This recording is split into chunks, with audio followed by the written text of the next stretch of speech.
Labas, aš Liepa ir tu klausaisi tinklalaidės Gilyn apie tas, kurioms svarbu prasmė. Per savo įvairias veiklas aš sutinku daugybę kūrybingų, drąsių, stiprių moterų, su kuriomis pokalbiai palieka daug minčių, idėjų, įžvalgų. Noriu šiais pokalbiais pasidalinti ir su tavimi. Ačiū, kad įsijungiai. Ką reikia? Pradėti, ne? Taip reikia. Taip, tai sveiki. Aš esu Liepa, aš esu vandenlenčių trenerė, treniruoju moteris ir užsiimu daug įvairių lentų ir ekstremalių sportų. Ir per tuos sportus sutinku labai daug įdomių ir tokių ypatingų, drąsių moterų. Vieną iš jų dabar pasikviečiau pasikalbėti, nes tikrai noriu pasidalinti su kitomis moterimis įkvėpimu ir žiniomis ir įspūdžiais iš ekstremalaus pasaulio ir ne tik. Tai va, tai pasikviečiau Aistę šį kartą. Aistė yra ekstremalų sporto fotografė, taip? Tinka toks pristatymas? Kad tinka. Taip, tai kuri iš tikrųjų, kiek žinau, tai Baltijos šalyse vienintelė moteris ekstremalų sporto fotografė. Profesionaliai dirbanti turbūt, nes turbūt merginų, kurios šiaip fotografuoja kokį renginuką vieną kitą, tai tikrai rasi nemažai, bet... Jo. Ir kaip, papasakok šiek tiek tada man, kodėl iš viso ekstremalus sportas, iš kur jisai pas tave atsirado? Aš to žodis ekstremalus vienas dalykas kažkaip tai nelabai mėgstu ir stengiuosi nenaudoti, nes atrodo, kad jau ekstremalus, tai jau mes esam tokie čia visi, visiems stogas nuvažiavęs. Veiksmo sportas, tiesiog toksai netradicinis sportas, dažniausiai tai yra sportas, kuris nėra olimpinėse žaidynėse, ar ne, dar mums reikia iki olimpinių žaidynių paaugti su savo visais įgūdžiais ir viskuo. Kaip jisai atsirado, tai jis atsirado nuo kaitų. Nuo kaitų atsirado, o kažkaip tai tada būdavo smagu pastovėti ant paplūdimio, pasidėjus štatyvą ir pafotkinti. Paskui pagalvojau, kad gal galėčiau geriau padaryti šiek tiek kokią nors fotkę. Tada kažkaip tai dviračiai atsirado, ir tada jau viskas, šakės. Bet ar pradėjai pirmiau pati kaituoti, ar pirmiau fotografuoti? Fotoaparatas rankose buvo tai nuo mažens. Aš atsimenu, kad tėvai dar ryškindavo fotografijas tose, kaip ten tos bliūdose, jo. Tai manęs neįleisdavo ten į tą tamsų kambarį, tai aš visą laiką pykdavau ant jų. Paskui atsimenu, kad buvau keliose, dar kai mokinė buvau keliose tokiose stovyklose fotografijos buvau, bet niekada tai nebuvo kažkoks, noras būti profesionale. Pasvajodavau, kad čia gal į dailės akademiją būtų faina įstoti, bet taip niekada ir ne. Tai iš esmės pati viską išmokai? Nuo nulio? Iš esmės jo. Aš turėjau, aišku, labai gerą mokytoją, Vaivą Abramaitytę. Aišku, jinai šiek tiek kitokią fotografiją užsiima, jinai fotkina madą, maistą, interjerus ir taip toliau, bet kokios fotografijos mokydamasis tu gali išmokti visko. Mes esam Alpių kalnuose šiuo metu, tai ir labai smagu, nes mes iš tikrųjų su Aiste susipažinom irgi per lentų sportą, jinai sugalvojo mane pafotografuoti.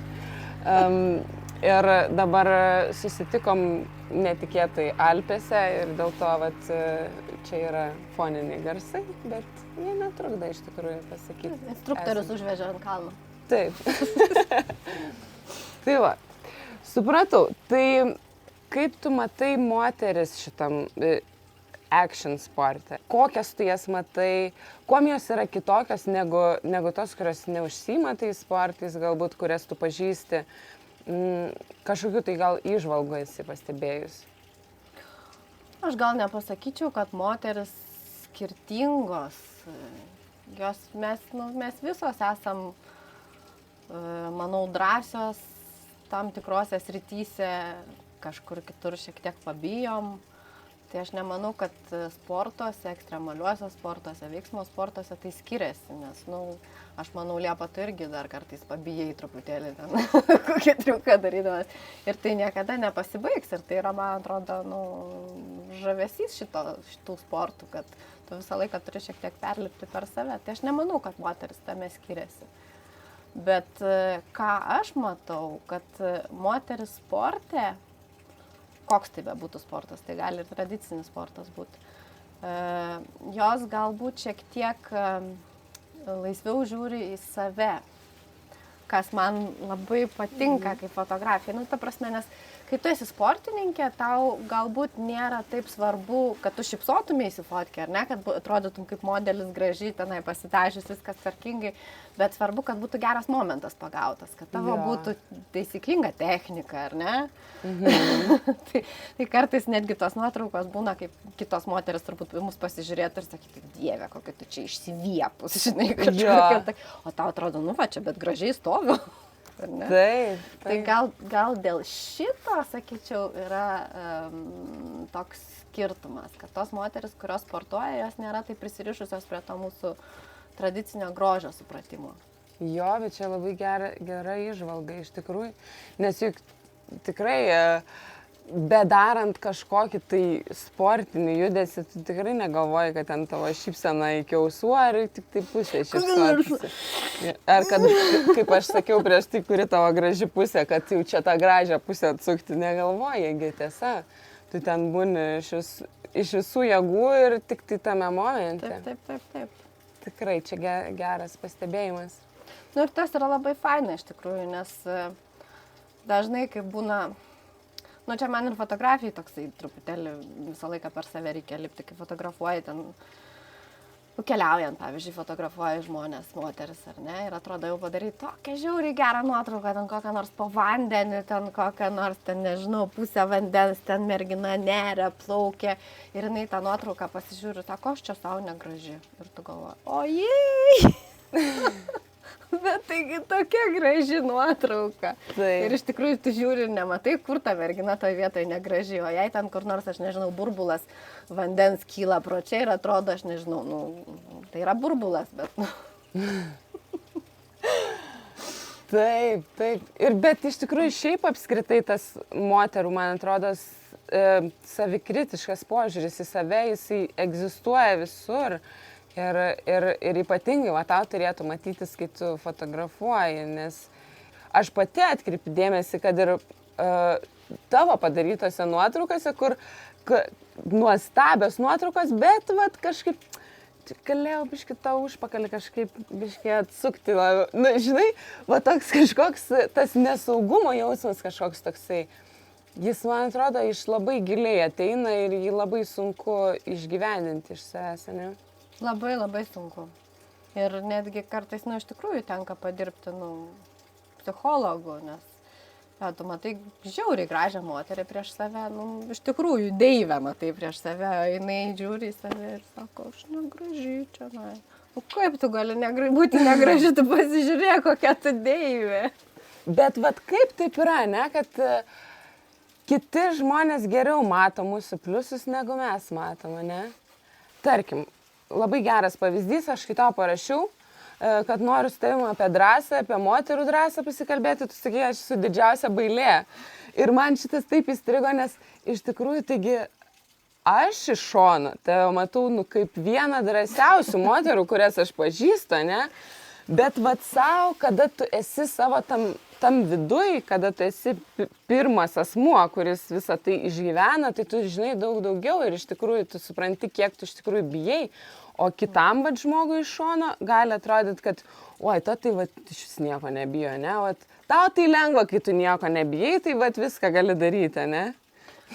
Pirmas turbūt dalykas būtų labai blogai nieko nebijoti, nes baimė tai yra savisauga, nes tu turi klausytis tos baimės, tu turi ją labai gerai girdėti ir vis tiek turi eiti ir daryti. Aš kaip tik visai neseniai irgi esu parašius postą, kurio dar vis nepapostinu, kažkaip man ten vis dar trūksta kažko tai apie darbą sunkiomis sąlygomis, kad, kartais būna tokių situacijų, kad tau nieko daugiau nesinori, tik tai pas mamą. pas mamą, dar susigūžti į šitą embriono pozą ir nieko nedaryti. O tau būtent tais momentais reikia eiti ir daryti. Ir taip, ta drąsa, jinai tokia, turbūt ta drąsa ir yra, ne baimės nebuvimas, o tai, kad tu žinai, kad vis tiek tu turėti daryti. Taip. Man atrodo, ir tau tas pats, ar ne? Bijai ten per kažkokią tai kliūtį šokti, bet darai. Vieną kartą nepavyksta, antrą kartą nepavyksta, trečią kartą pavyksta ir tada turbūt nėra jokio geresnio jausmo už tai. Taip, iš tikrųjų, aš kaip mokinu su vandenlentėm plaukti, tai irgi, pavyzdžiui, aš matau, kad moteris yra pasiruošusi šokti per kikerį, tą vadinamą, ne, per rampą. Techniškai viskas tvarkoja. Jo, viskas tvarkoja. Bet ir aš jai sakau, atvažiuoju, ištiesini lentą, viską susakau, kaip reikia daryti ir man sako, tau gerai, kai tu nebijai, ne? Ir man tada atrodo, tai palauk, bet tai negi dabar tau atrodo, kad aš niekada taip ir nebijojau, kad man niekada nebuvo pirmo karto, kai aš tenais, kaip čia pasakyti, ten šikau į kelnes, tikrai, ta prasme, šikau į kelnes, aš atvarau į tą kikerį ir aš galvoju, Liepa, ką tu darai į sieną, jinai važiuoja. Tai, ta prasme, kodėl, žinai. Bet ir už tai labai man įdomu, kad kadangi aš pati labai gerai prisimenu tą jausmą, aš galiu su juo išbūti kartu su tom moterim ir šalia jų būnant, aš galiu joms pasakyti, žinai, kad taip yra normalu, kad tu bijai. Jeigu nebijotum, tai tau reiktų ir psichuškė, nes tu darai kažką, ko tu gyvenime nesi darius ir važiuoji ir dabar, tai normalu, kad tu bijai. Ačiū Dievui. Taip. Tau smegenis siunčia baimę, kad tu nemirtum. Taip, taip. Ir tu pirmą kartą visą laiką bijai, bet man asmeniškai tai yra iš tikrųjų baisiausia antras bandymas. Aš visą laiką... Kodėl? Nes pirmą bandymą tu nežinai, kas laukia. Supratau, jo. Tu parvarai, gerai, čia galvoji, kad čia, gal biški kažkaip skečiai, gal nereiktų, bet vis tiek nežinai. Ir tada pliaukšt. Ir tada, oh my god, o dabar man reikia antrą kartą šitą padaryti. Ir tai dabar jau aš žinau, kaip aš plosios. Tai, iš tikrųjų, aš atsimenu ir vaikystėje tas pats būdavo, pavyzdžiui, šokti ten, pavyzdžiui, iš kokio medžio į vandenį, ne? Čia toks standartinis vaikystės, geros vaikystės atributas, ne? Šokti iš medžio šakos į vandenį. Pirmą kartą užlipu ir nušoku ir viskas. Antrą kartą sėdi Liepa ir ne? Nebeišeina jau antrą kartą, ne?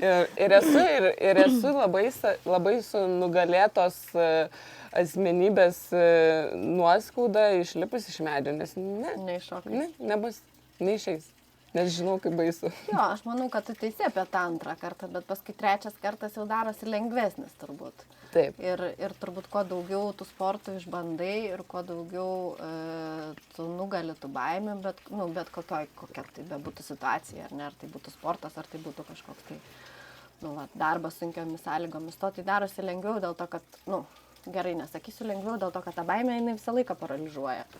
Taip. Bet tu paskui labai gerai žinai tą rewardą, kurį tu gauni. Taip. Tai dėl to turbūt lengviau darosi. Nes aš atsimenu tada, kai grįžau iš Ocean Race'o, kai mes ten tas 3 savaitės šitą greitoji jachtoj prasitrankėm ir ten tikrai buvo labai baisu. Bet aš nesu gyvenime taip gerai jautusis, aš vaikščiau, mano eisena turbūt buvo pasikeitus, smakras, nosis sužiūrės ten, ne tą blogąją prasme, bet aš taip gerai jaučiausi. Ir visą laiką galvoju, kaip čia dabar išlaikyti šitą jausmą, nes tai yra visiškai nerealu. Ir tu teisingai sakai, ir tai persideda šiaip į gyvenimą paskui, kai tu, nežinau, koks lietuviškas žodis, thresholdas, kažkokia tai riba, ar ne, kuri... ties kuria tu jau nebesugebi su savim susitvarkyti, jinai didėja su patirtim, kiek tu kartų save pastatėjai kažkokią tai situaciją, kurioje tu bijai. Ir tada sekantį kartą jau panaši situacija tau nebėra tokia baisi.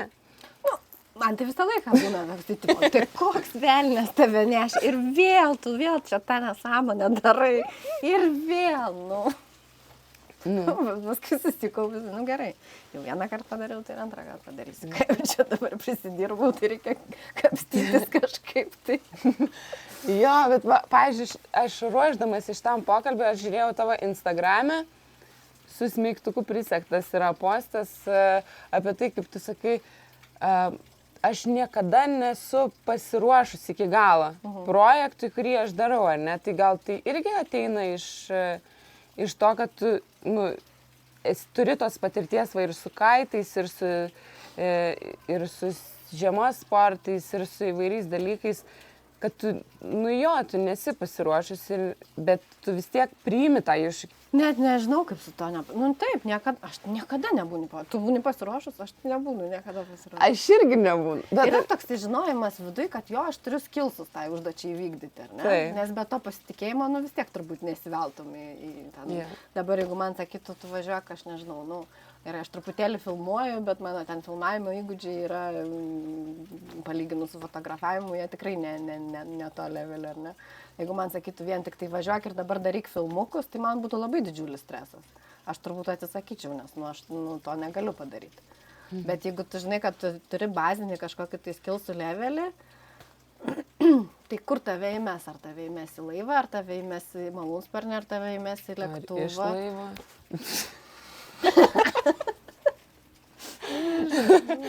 Tai va. Tai toks turbūt visą laiką turi būti bazinis levelis, kuris tave drąsina viduje, kur tu žinai, kad tu gali ir kažkoks tai tokia avantūra, kur truputėlį vėlies ir galvoji, nežinau, kaip čia man pavyks, bet gal pavyks. Taip, bet tai, žinai, dėl ko aš sakau, ar iš laivo, nes su kuo aš pasišneku, kas tave pažįsta, visi sako, man Aistės vaizdas tai yra +7 laipsnių šilumos, Aistė su hidriaku, vandenį, pusę valandos su kamera taiko, žinai, ten kažkokį tai kampą pagauti. Tu tikrai pasirašai neeiliniams situacijoms tos ir tie sportai, kuriuos tu fotkini. Pavyzdžiui, irgi aš ten žiūrėjau tavo, visą laiką pasižiūriu, ką tu paustini Instagram'e ir ten visiškai close šotas merginos climberės, žinai, tai aš galvoju, viešpatė, tai negi jinai dabar pati ten kabojo taip aukštai ir čia fotkino, nes aš bijau žiauriai aukščio, tai man atrodo. Tai kaip tu, iš kur tu randi tos tokios, drąsos, kaip tai pavadinti, drąsa, tai yra drąsa. Pas mane yra toksai, aš nežinau, kaip čia jį pavadinti, gal užsispyrimas, gal durnumas, nežinau.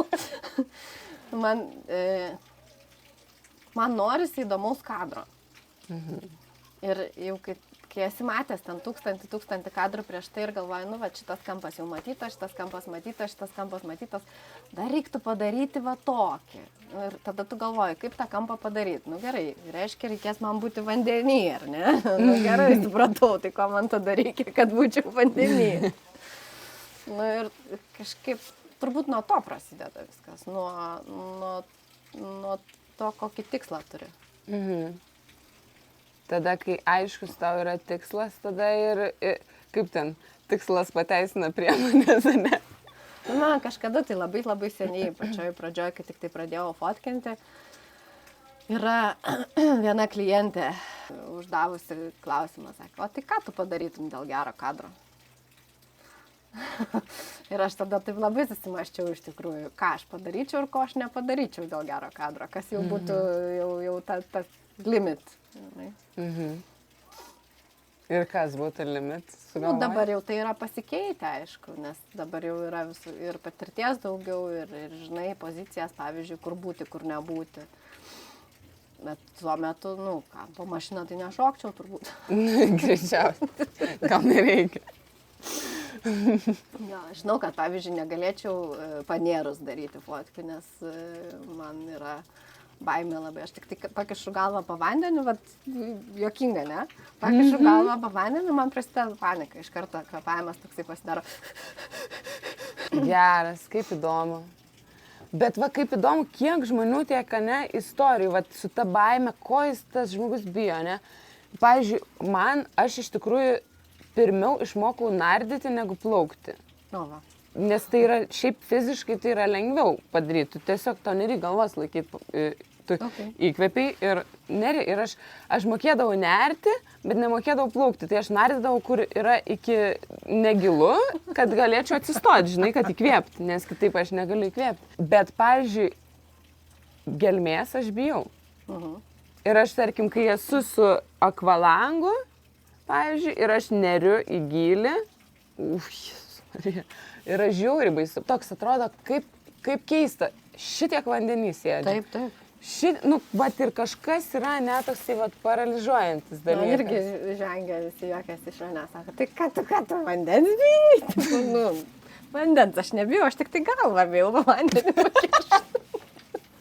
Bet čia kaip įdomu, tikrai, wow. Ir tada tu sėdi ir galvoji, kad tu bailė, bet iš tikrųjų, tai va tas mūsų, kaip vadinasi, imposterio sindromas, ne? Kur aš čia viską bijau, bet iš tikrųjų tai bijai tik tai po vandeniu galvą pakišti. Ne, baigtų, tu paklaus, pavyzdžiui, šito Marijaus Šiutos, kaip mes su juo keliaudavom, kaip jisai ten mane su virvėm ryždavo prie šitą, kad nuotrauką padaryti, nes aš bijau. Aukščio tai žiauriai bijau, žinai, jisai prieina prie olos krašto ir nušoko, man, kad jį nufotografuotų, man irgi reikia prie to olos krašto prieiti, o man tai baisu, ašgi irgi šiku į kelnes, kaip Oje, tu mane ryždavo ten. Tas trapecijos specialias man neždavo virves ir išdavo, kad tik tai aš. Taip, jis mane labai irgi daug yra išmokęs ir labai daug per visko pervedęs. Iš viso čia dar kitas yra kampas, koks įdomus fotografų ir filmuotojų darbo dalis, kurie va būtent tuos action sportus fotkina ir filmuoja. Taigi, tu dar turi rimtesnį įgūdį turėti negu tas, kuris daro tą sportą. Powderiu varo, ten snowboardina. Tai, o dar tas tai ten snowboardina ir daro savo triukus, ką jis moka. O tas, kur filmuoja, kur fotkina, tai iš paskos dar žiūrėdamas per, žinai, skylutę savo, dar turi, žinai, tą kadrą pagauti. Ir dar turi vežtis visą įrangą, kuri gali būti reikalinga tam kadrui. Jo.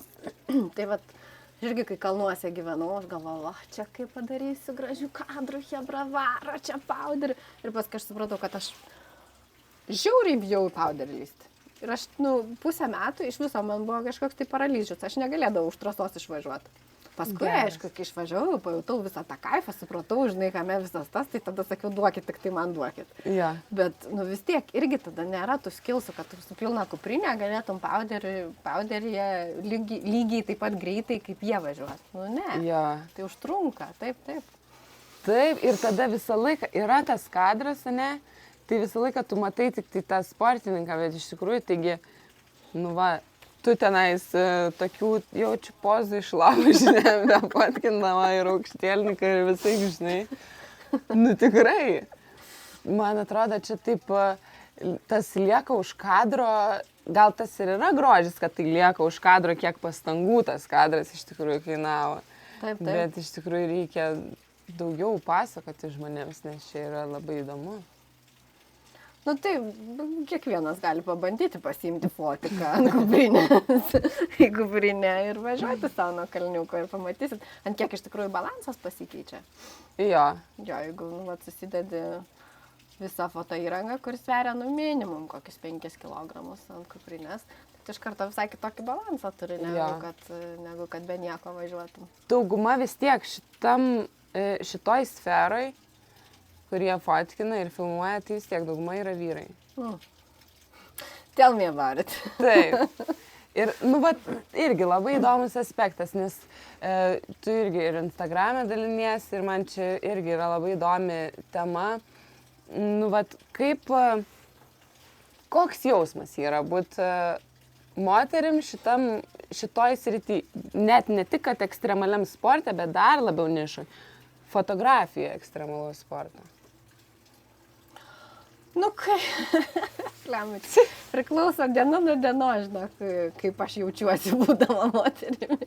Kartais būnu labai nusivylus, kartais būna toksai, žinai, tipo pasididžiavimas, va čia aš padariau. Bet šiaip iš principo, ką žinau, tai nėra lengva, dėl to, kad kažkodėl natūraliai yra toksai, nu, nepasitikėjimas, žinai, ką va čia šitą mažą mergaitę, ką jinai čia, nu, Jo. geriau pasiimsim ten kokį didelį vyrą, kuris tikrai padarys. O čia neaišku. Va, lošimas, ar padarys ar ne. Nu, bent jau aš taip įsivaizduoju. Ir tikrai nesu, žinai, ne vieną ir ne du klientus, žinai, tai praradus. Nes tiesiog tu matai, kad tu šnekėsi su žmogum, o ten verda, matai, kad verda, kad nepasitikė tavim tiesiog ir viskas. Iš kitos pusės, pavyzdžiui, ten kokiam būriavimo srity, tai viskas po truputį keičiasi, nes profesionaliuose komandose atsiranda vis daugiau moterų. Ir natūraliai tada tas toksai standartas išsiplečia ir į visas kitas sritis. Tai kuo daugiau atsiranda profesionalių būriuotojų moterų, tuo tada yra lengviau moteriam fotografiam irgi gauti tuos darbus. Bet tik tai tiek, kad tai turi būti labai sąmoningas pasirinkimas. Nes jeigu pavyzdžiui pasižiūrėtumėm į Lietuvos fotografus ar ne sporto fotografus, tai aš net nežinau. Man atrodo, kad net ir tradicinio sporto nepamatytumėt nei vienos moters fotkinant. Dabar, pavyzdžiui, fotkinau šitą Innsbruke futbolo rungtynės, tai buvo kokie 8 vyrai fotografai. Nu, futbolas, gerai, futbolas, okei. Yeah. Bet taip jau yra kažkaip tai. Ir tai turi būti tada turbūt paties kliento arba užsakovo jau toksai sąmoningas pasirinkimas, kad... O tai yra sudėtinga, žinai, vis tiek tai yra sudėtinga. Jo. O gerai, bet vis tiek juk tu renkiesi fotografą savo kažkokiam tai renginiui ar savo kažkokiam tai, nežinau, profiliui ar kam tau ten tų nuotraukų reikia. Bet juk tai pagal darbus tu renkiesi. Gerai būtų. Gerai būtų. Nežinau. Čia galbūt pagal darbus ir pagal tą kokybę fotografijų renkasi labai aukštam lygyje esantis užsakovai. Dažniausiai tai turbūt pasirinkimas yra ką lengviau. Kaip lengviau. Jeigu ten yra kažkoks tai draugas fotografas, tai tą draugą ir pasiimsiu. Arba tenai, žinai, nežinau, visą laiką šitas fotkino man, tai aš jį ir pasiimsiu. Arba, tuo metu laisvas, kalbėjau, žinau, kad tuo metu nieko neveikia, tai jį ir pasisamdysiu. Tai turbūt tas yra labiausiai. Ir tada jau atsiranda tas dalykas, apie kurį aš irgi šnekėjus, esu nemažai tas bro efektas. Jo. Žinai, apie ką aš, ar ne? Jo. Kad nesvarbu iš tikrųjų, ant kiek tu gerai dirbtum, jeigu šalia atsirado kažkoks tai vaikinas, bro, tai jisai vis tiek gaus prioritetą prieš tave. Jo, bet čia kaip turėtų būti iš tikrųjų labai, labai šūdinas jausmas, kai taip... Šūdinas jausmas būna tada, kai tu supranti, kad tu pradedi save keisti dėl to. Žinai? Kad bandai kažkaip tai pritapti, prisitaikyti, kažkokia biški kitokia pabūti, negu ten, tipo, o gal. Tai tas yra šūdinas jausmas. Jo, dažnai save pagauni, kad taip... Pagaunu. Dabar gal mažiau šiek tiek, dėl to, kad dabar, sąmoningai tą savo esu įvardinus turbūt. Prieš tai galbūt nebuvau įvardinus, tai, dažnai būdavo. Dabar kažkaip, taip, skėsteli rankom, pagalvoju, blemba, gaila būtų buvę faina, žinai, bet, ką padarysi. Jo. Bet čia tikrai kokia gili tema, jeigu tu nori kažkokį tai, jeigu nori išlikti teisinga savim, tokia kokia esi ir tada, bet žinai, kad iš esmės nuo to priklauso, ar tu gausi darbą, ar negausi darbo. Čia yra tikrai toksai sudėtingas aspektas, ką tada daryti su savim, žinai. Gal, žinai, irgi aš galvoju, kad vis tiek su amžiumi ateina šiek tiek tas sugebėjimas, kai tu jau žinai, kas esi ir savo esi įsivardijus, kas esi, kokia tu esi, kokia tu nori būti ir tada galbūt yra lengviau šiek tiek atstovėti tą savo. Visą laiką su draugu juokiamės, kad tam, kad išvengti šitų visų problemų ir visko, tai turi tapti undeniable. Just a small thing. Taip. Bet irgi, o kaip tuo tapti, kaip tapti tokia gera, kad niekas neklausinėtų, žinai, ar ją samdyti, ar kažką kitą samdyti, nebūnant tose situacijose, nebūnant tose renginiuose, nesimokant iš geriausių. Man, pavyzdžiui, ką buriavimas davė, tai davė labai daug progos pasimokyti iš geriausių iš tikrųjų fotografų. Vien tik tai pabūti su jais katerėje vieną dieną ir pažiūrėti, kaip jie dirba, kokius jie kampus ima, kaip jie, pavyzdžiui, tą patį katerį pasistato, kad tą laivą nufotkinti teisingų kampų ir kad būti geriausioje vietoje distancijos, bet to pačiu netrukdyti sportininkam. Tai yra didžiulė patirtis ir ta prasme, tai yra brangiausios žinios. Taip. Bet, tam tu turi ten atsirasti. Tave turi kažkas imti tenai. Eina savo. Tai taip. O klausia, kur čia jūsų problema, kur čia trūksta lygių galimybių. Prašau, koks yra labai, labai ryškus pavyzdys. Na, iš tikrųjų, jeigu tavęs neima į tuos renginius, į tas ekstremalias situacijas, iš kur tu gali jo už dyką gal daryti tada, bet, irgi, kiek tu... Yra riba, iki kiek tu gali daryti už dyką. Nes vis tiek sąskaitą savo apsimokėti reikės kažkada anksčiau ar vėliau.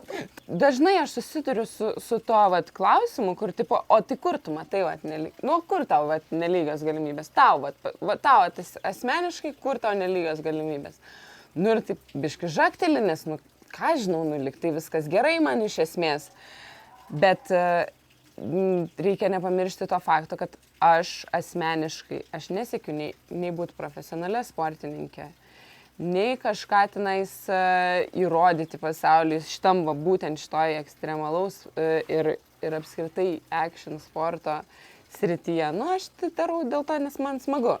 Ir jeigu man dar pavyksta užkabinti su savim dar moterų, tai man dar smagiau. Bet iš esmės tai kažkaip nesusiduri su tais gyvais pavyzdžiais, kur iš tikrųjų ta neligybė ir tas nesąžiningumas atsiranda. Čia nėra ką apkaltinti, žinai, čia situacija yra tokia, kokia yra. Viskas, ką mes galim daryti, tai galim kalbėti apie tai ir po truputį keisti. Atsiranda daugiau moterų sporte, atsiranda merginų stovyklų, daugiau dėmesio tam yra skiriama. Nes vien, pavyzdžiui, pasižiūrėjus į statistiką, aš nežinau, aš dabar teisingai prisiminsiu tos skaičius, bet kad ten šitas Canonas, Sonis, ambasadorių turi moterų tik tai 30%. Kad jeigu taip žiūrint į aukščiausio lygio sportinius renginius, tokius kaip olimpiada, ten pasaulio čempionatai ir taip toliau, yra tik tai 1% akreditacijų moterim išduotas. Okay. Tai apie tai reikia kalbėti ir po truputį ta situacija keičiasi, tiesiog galbūt žmonės iš tikrųjų nepastebi, nesupranta, nes kiek aš esu kalbėjus su kolegam jaunesniem, pavyzdžiui, fotografiam, kur dirba ten mados srityje, ten visokių ten produktų ir taip toliau, sako, ne, tai pas mus tai niekas, aš tikiu, kad nesijaučia, nors irgi turėtų turbūt šiek tiek jaustis tas toksai užsakovo. Tu gali? Tikrai gali.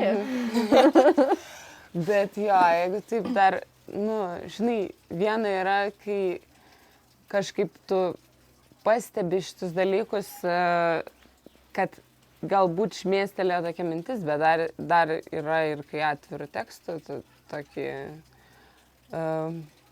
klausimėlį užduoda, ne? Gerai, o pavyzdžiui, tada man dar įdomu labai iš tos action sportų pusės, ar tau yra koks nors kitoks jausmas fotkinant veiksme moterį ar vyrą?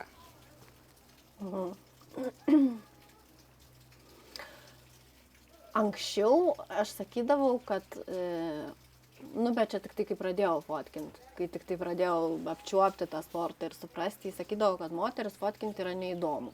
Dėl to, kad, bent jau apie kaitavimą, pavyzdžiui, kalbant, ar ne, mažiau jėgos triukose, jos atsargesnės, viskas tvarkoj. Bet dabar aš pradedu matyti kitus dalykus, kaip pačiose turbūt savo nuotraukose, paskui pasižiūriu, aš to net nedarau turbūt sąmoningai, bet paskui, kai nuotraukose pasižiūriu, tai tas moters kadras jisai kažkaip visą laiką pabrėžia, man atrodo, tą tokią stiprybę. Nu, vat, sakau, nesigauna koncentruotis į kažkokį tai grožį. Tuo momentu, kai tu sportą fotkini. Bet paskui pasižiūrėjus iš šono, atrodo, kad net jeigu jinai ten verkia tame kadre, vis tiek matosi, kad tai yra ateinančios ašaros emocija iš to tokio stiprumo, kad kiek aš čia ėjau, koks mano kelias yra sunkus, kiek aš dėl šito padariau ir, pavyzdžiui, pralaimėjau, ar ne tas pralaimėjimas toksai kartus, bet vis tiek tame matosi tas stiprumas. Taip. Tai kažkaip gal, nežinau. Man visą laiką ir to norisi. Aš žiūriu į savo nuotraukas ir galvoju, kad ar šitoj nuotraukoje matosi ta stiprybė moters. Čia labai gražu. Čia yra, man atrodo, mūsų visuomenė vis dar nesuvokia, kiek stiprybės apskritai yra emocijoje ir kokia jinai yra svarbi. Kažkaip labai tas toksai, viskas yra paremta ta logika, tuo visų tokiu, tom sakykime, vyriškos energijos savybėmis, ne? O iš tikrųjų tai ta emocija kažkaip jinai yra nurašyta, kad čia moteris, mergos čia verkia. Nebūk tokia jautri. Jo, pusė, žinai, ko čia verki. Ir tada ir vyrai irgi negali, žinai, tuo nors iš esmės tai emocijos mums yra skirtos, jos yra kaip imuninė sistema. Jos kaip ateina kažkokie tai dalykai, kažkokie tai virusai į mūsų vidinę kūno sistemą, mūsų imuninė sistema juos numuša. Taip. Tai lygiai taip pat kaip kažkokie sunkus dalykai emociškai ateina į mūsų čia, mums į galvą, tai mūsų emocijos yra skirtos tą priimti arba atmesti. Ir tai yra pyktis, liūdesys, nusivylimas, nerimas, visi šitie dalykai, jie ateina iš to, kad tu esi stiprus, kad tu turi sveiką psichinę būseną. Taip. Ir iš tikrųjų, pavyzdžiui, ta emocija, man atrodo, irgi, ji tokia kažkaip nustumta į šoną, bet jinai yra labai svarbi ir irgi lygiai taip pat ekstremaliam ir bet kokiam kitam sporte. Ir tai yra labai gražu. Nežinau. Dabar, pavyzdžiui, tą futbolą, kai fotkinau, įmušė įvartį ir ten tokie jaunimėlis, tokie labai šitą krūtį, jie net nesidžiaugia, matosi, kad nepaleidžia savo tos emocijos, atrodo, tas įvartis turėtų būti, žinai, o jie tenai tokie, tipo, tai tada nei fotkė negraži, nei jie pasidžiaugia, tik tai pasikeitė šitas skor lentelė ir viskas. Tai yra gražu, reikia tos emocijos, ypatingai sporte. Nesvarbu, koks tai sportas bebūtų. Taip. Ir iš esmės, iš tikrųjų,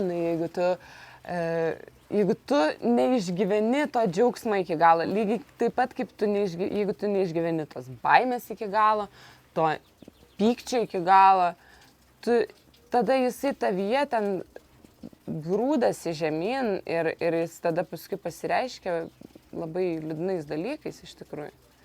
Nes, pavyzdžiui, irgi ta emocija, aš su draugu savo, jis mane mokino snowboardinti, tai kas yra mokinėsi su savo antra pusė bet kokį sportą daryti, tai turbūt juokis dabar kaip ir tu, nes čia yra tiesioginis kelias į susipykimą. Taip.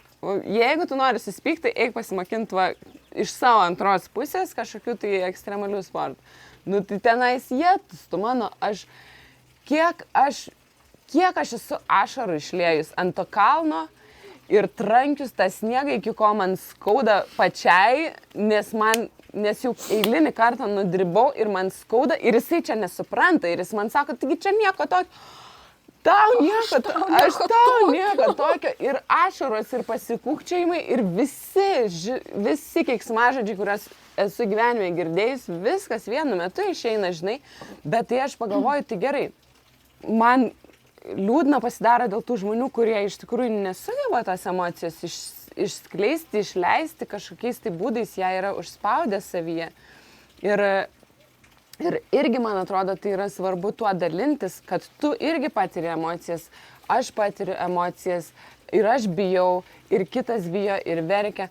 Tai man atrodo, ta bendrystė tokia, jie labai svarbu dalintis, kad ir aš jaučiu, ir aš bijau. Ir dėl to vat, man ir yra įdomu pakalbinti tave, žinai, kad tu pasidalintum, nes taip iš šono atrodo, kad, nu, va, be baime, aistė, va, aukštėlininką prie sienos prisikabinus, fotkina Marių, žinai, šokantį nuo alos, bet bijai. Bet ką tu ir prisimeni paskui, kai pagalvoji į praeitį, ką prisimeni? Tai ta emocijos, pačią geriausią emociją, ar ne? Tai. Neprisimeni, kaip tu ten išmokai kažkokį tai pasukėlį padaryti. Ja. Ne, neprisimeni, tai nesmė yra, tai yra detalė, tu prisimeni tą emociją, tai tu turi ją išgyventi, kad ją paskui prisimintum. Ir ar tai būtų, pavyzdžiui, bloga emocija, galų galę tu vis tiek pasižiūrėjęs atgal, tą blogą emociją kažkaip vis tiek su malonumu prisimeni, galvoja, durne, o žliumbiau. To reikia, tą reikia patirti, nes aš tai atsimenu ir man dabar yra juokinga, kaip aš ten žlimbiau ir dėkiau. Ir galvoju, durna, ko tu čia taip reikiai, bet tuo metu tai reikėjo. Bet tai, nu, tai visos mes praeinam tą patį. Aš manau, kad tikrai visos. Aš tai tikrai praėjus. 100%. Gali paklausti visų vašaikos, kurie važinėja, kurie buvo važinėję su manimi pirmą pauderį varę. Tikrai papasakos istorijų nemažai. Taip. Nu ką, tai labai Aiste, ačiū tau, kad pasidalinai savo patirtim ir man labai buvo įdomu ir kadangi nieks turbūt nežiūri ilgesnių nei valandos podcastų, tai katinsim, bet man atrodo toliau pasisėdėsim ir pasišnekėsim apie šitus dalykus, nes čia yra labai daug gelmės šitame mano supratimu. Ačiū tau. Kaip fainai.